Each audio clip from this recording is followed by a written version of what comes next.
Nakuha ng pulisya sa isang bahay sa Cebu City ang ilang nakaw na motorsiklo. Naabutan ng mga otoridad sa lugar ang mga pinaniniwalaang carnapper pero nakatakas ang mga ito. Nagbabalik si Chona Carrion ng GMA Cebu.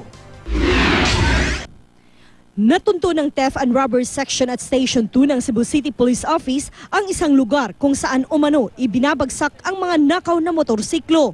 Kinumpiska ng pulisya sa lugar ang 5 motorsiklo na walang mga plate number. Ayon sa mga pulis, kapansin-pansin ding unti-unti nang china-chop-chop ang mga motor. Pagdating daw ng mga pulis sa lugar, kumaripas ng takbo ang hindi pa matukoy na bilang ng mga lalaking pinaniniwala ang mga carnapper. Dumaan daw ang mga ito sa ilog. Nakita rin ng mga pulis sa lugar ang isang multicab na pinaniniwala ang pinagkakargahan ng mga motor at mga parte ng mga ito. Sir, unsay modus yun nila? Ikargas motor lang. O glock, palitag glock ang motor, nasa lang multicab, ikargas multicab. Onya ang katong makaya og kuan convert to katong makarangan nila ilang driban.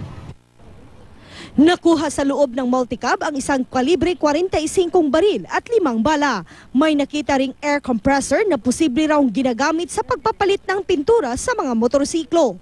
Natunto ng pulisya ang lugar sa tulong ng kaibigan ng isa sa mga ninakawan ng motor sa lungsod.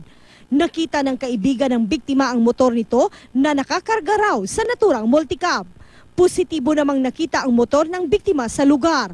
Ipasusuri ang mga na-recover na sasakyan sa Land Transportation Office. Nagsasagawa naman ng manhunt ang pulisya para sa mga carnapper. Ato na ning monitor nga area. Posible diri sila mo ari magsampa, ari bungkago ng motor o sa pa i-dispose katong mga pisa-pisa nga ibaligya.